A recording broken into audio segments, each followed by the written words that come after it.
Hello friends, super magic રસોઈમાં મિત્રો હું આપનું સ્વાગત કરું છું. આજે હું લાડુની રેસીપી તમારી સાથે શેર કરું છું, એ પણ એકદમ સરળ રીતે. તો તમને ચોક્કસ ગમશે. ગમે તો લાઈક કરજો, શેર કરજો અને સબસ્ક્રાઈબ કરવાનું તો ભૂલતા જ નહીં. તો હવે એના ઇન્ગ્રેડિયન્ટ પણ તમને બતાવી દો. એમાં આપણે આ 1 કપ ચણાનો લોટ લીધો છે. કોઈ પણ લોટ તમે જાડો પાતળો લઈ શકો છો.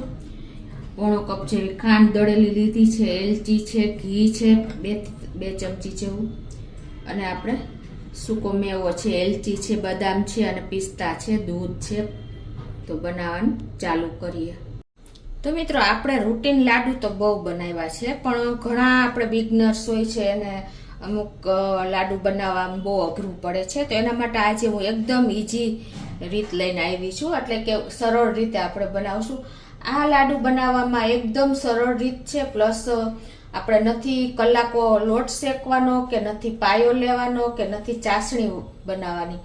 કાંઈ પણ જાતની ઝંઝટ વગર આપણે એકદમ 10 જ મિનિટમાં મોઢામાં મૂકતા ઓગળી જાય ને એવા લાડુ આપણે આજે તૈયાર થશે. મિત્રો, જેને ચાસણી લેતા નથી આવડતું, જેની પાસે ટાઈમ નથી, એને ઈ પણ આ એકદમ સરળ રીતે આ લાડુ બનાવી શકે ને એટલા સરળ છે.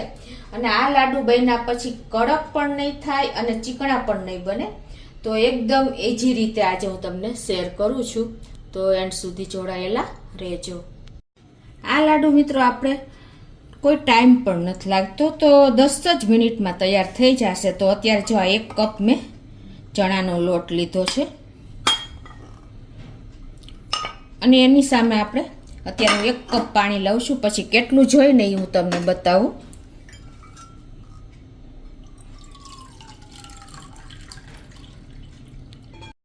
તો આ રીતે આપણે આ ચણાના લોટમાં પાણી થોડું થોડું એડ કરીને અને એકદમ લમ્સ ફ્રી બેટર તૈયાર કરી લેશું. આ રીતે લોટ ઉપર પાણીની ડિપેન્ડ રહે છે, એટલે હું તમને એન્ડમાં જણાવું કે કેટલું પાણી જોયું. તો આ રીતે જો આપણે બેટરને વિસ્કરથી બનાવી લીધું છે. તમે ચમચેથી પણ બનાવી શકો છો. અને જો અત્યારે કન્સિસ્ટન્સી રિબન જેવી આવી બનાવવાની છે, જરા પણ લમ્સ નથી. તો અત્યારે મારે પોણા કપથી થોડુંક વધારે પાણી, એટલે કે થોડુંક જ બચ્યું છે, એટલું પાણી જોયું છે. મેં તમને કીધું એમ લોટ ઉપર પણ ડિપેન્ડ રહે છે. તો આ રીતે આપણે બેટર તૈયાર કરી લીધું છે, અને હવે એને આપણે એક ગ્લાસમાં ભરી લેશું. તો જો આવી રીતે રિબન કન્સિસ્ટન્સી આવી ગઈ છે. આ બાજુ આપણે તેલ પણ ગરમ કરવા મૂકી દીધું છે. તમે ઘીમાં પણ કરી શકો છો. અને જો આ રીતે આપણે ટીપું લોટનું ટીપું નાખીને તો આ રીતે ધીમે ધીમે ઉપર આવે ને એવું આપણે તેલ ગરમ કરવાનું છે. તો અત્યારે પરફેક્ટ આપણું તેલ ગરમ છે. મિત્રો, આપણે બુંદી પાડશું, કેમ કે આ જારો એમાં આપણે કોઈ બીજા જારાની જરૂર નથી, પણ આપણે આવો જારો બધાના ઘરમાં અવેલેબલ હોય છે. તો એ રીતે આપણે આવી રીતે થોડુંક ડિસ્ટન્સે જારો રાખી અને જે આપણે આ ગ્લાસમાં બેટર ભર્યું છે ને ધીમે ધીમે આ રીતે રેડતા જાશું. જો એટલે તમારી બુંદી તૈયાર થઈ જશે. આમાં બીજું કાંઈ નથી કરવાનું.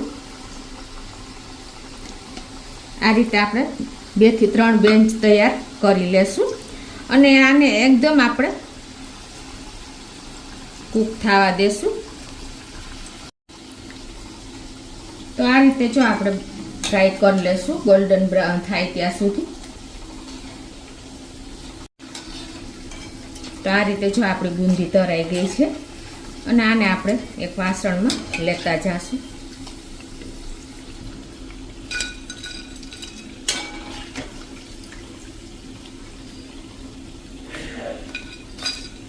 આ રીતે હવે આપણે બધી બેચ તૈયાર કરી લેશું. ધીમે ધીમે આપણે આ રીતે રેડતા જાશું.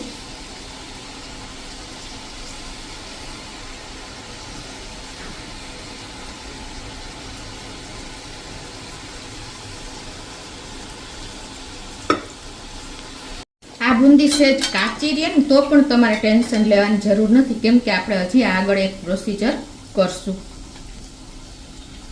તો જો આપણી બુંદી તૈયાર થઈ ગઈ છે. હવે આને આપણે થોડીક ઠંડી કરશું. તો આપણી બુંદી પણ ઠંડી થઈ ગઈ છે.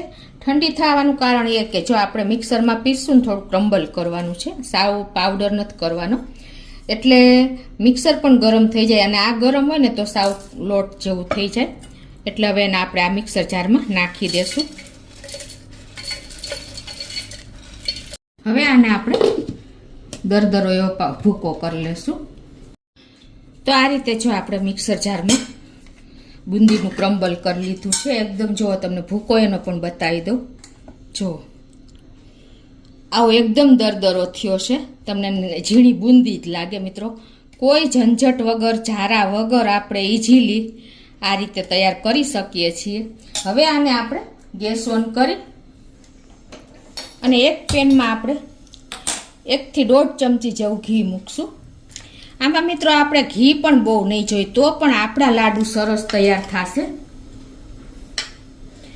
અને હવે આ ઘી થોડુંક મેલ્ટ થવા દઈ. આપણે આ જે બનાવ્યું છે ને બુંદીનું ક્રમ્બલ, એને આપણે આમાં ઘીમાં નાખી અને શેકી લેશું મિત્રો, મીડિયમ ફ્લેમ ઉપર જ. જો મિત્રો કેવું ટેક્સચર આવે છે. આમાં તમારે સહેજ પણ બુંદી કાચી રહી હશે ને તો પણ તમને ખ્યાલ નહીં આવે કે આ રીતે આપણે બીજું બેચમાં આ રીતે શેકી લેશું ઘીમાં, એટલે એની મીઠાશ પણ એકદમ વધી જશે. આ રીતે આપણે 1 થી 2 મિનિટ જ શેકવાની છે મીડિયમ ફ્લેમ ઉપર. અને આ જેને લાડુ બનાવતા નહીં આવડતા હોય, જેની પાસે ટાઈમ નથી, એ પણ આ લાડુ એકદમ સરળ રીતે 10 જ મિનિટમાં મોઢામાં મૂકતા ઓગળી જાય ને એવા બનશે મિત્રો. તમે આ રીતે ક્યારેય લાડુ નહીં બનાવ્યા હોય, તમે ચોક્કસ એક વખત આ રીતે ટ્રાય કરજો મિત્રો. તો આ રીતે જો 2 મિનિટ થઈ ગઈ છે અને આપણો ક્રમ્બલ પણ સહેજ કલર ચેન્જ થઈ ગયો છે. એ રીતે આપણે ઘીમાં શેકવાનું કારણ એ છે કે એની મીઠાશ અનેક ગણી વધી જશે અને જરાક તમારે કચાશ કદાચ રહી હોય ને તો પણ એ દૂર થઈ જશે. હવે મિત્રો આપણે આમાં આ 1 કપ આપણે લોટ લીધો હતો ચણાનો, એની સામે આપણે તમે ગળ્યું ખાતા હોય એ પ્રમાણે નાખી શકો છો, પણ અત્યારે હું 1/4 કપ દળેલી ખાંડ નાખું છું. તમે આમાં વધઘટ કરી શકો છો તમારા ટેસ્ટ એકોર્ડિંગ. અને એને પણ આપણે આ રીતે મિક્સ કરી લેશું. તો આ રીતે જો આપણે ખાંડ નાખીને મિક્સ કરી લીધું છે.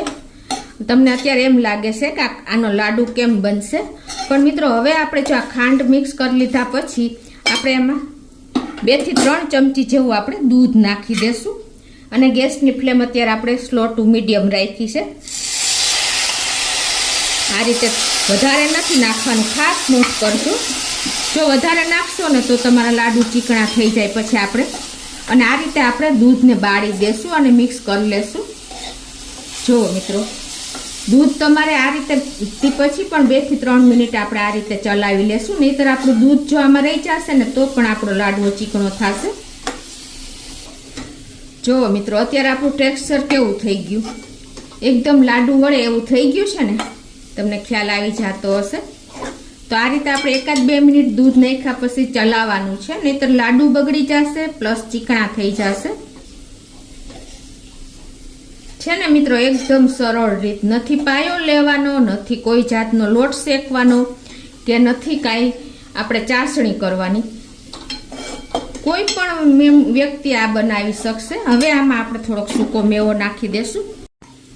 તો 1 ચમચી જેવો આપણે એલચી પાવડર નાખી દેશું અને 4 થી 5 બદામની કતરણ નાખી દેશું અને થોડા એવા આપણે પિસ્તા નાખી દેશું અને એને પણ આપણે મિક્સ કરી લેશું. તો મિત્રો જો આપણા લાડુ તૈયાર થઈ ગયા છે. હવે ગેસને બંધ કરી દેશું. અને મિત્રો જો આપણે ઘી પણ છૂટું પડી ગયું છે, તમે આ રીતે દૂધ નાખીને થોડીક વાર ચલાવશો ને એટલે. હવે એને આપણે ઠંડુ કરવા એક પ્લેટમાં કાઢી લેશું. તો જો થોડું ઘણું આપણે ઠંડુ થઈ ગયું છે. હવે એના આપણે લાડુ વાર લેશું. આ રીતે આપણે જો ઇઝીલી લાડુ પણ વરી જશે. તો આ રીતે જો આપણે લાડુ તૈયાર કરી લેશું. જો છે ને મિત્રો એકદમ ઇઝીલી લાડુ તૈયાર થઈ જશે.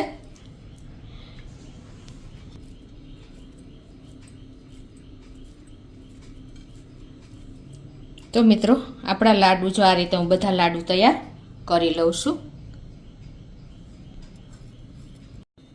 તો મિત્રો આપણા જો એકદમ સરળ રીતે લાડુ તૈયાર થઈ ગયા છે ગણપતિને ધરવા માટે. આજે ગણેશ ચોથ છે તો સ્પેશિયલ આપણે ધરવા માટે જ લાડુ બનાવ્યા છે. તો તમને એક લાડુ બતાવી પણ દઉં કે કેવો થયો છે. જુઓ મિત્રો, આમ કરીને તા ભાંગી જાય એવો જો એકદમ ટેસ્ટી એવો આપણો લાડુ તૈયાર થયો છે ને એકદમ સોફ્ટ અને એકદમ મોઢામાં મૂકતા ઓગળી જાય એવો આપણો લાડુ તૈયાર છે. તો મિત્રો આ વખતે આપણે ગણપતિ બાપાને ધરવા માટે ચોક્કસ તમે એક વખત આ રીતે ટ્રાય કરજો. કોઈ પણને 10 જ મિનિટમાં લાડુ તૈયાર થઈ જશે. તો તમને ગમે તો લાઈક કરજો, શેર કરજો અને સબસ્ક્રાઈબ કરવાનું તો ભૂલતા જ નહીં.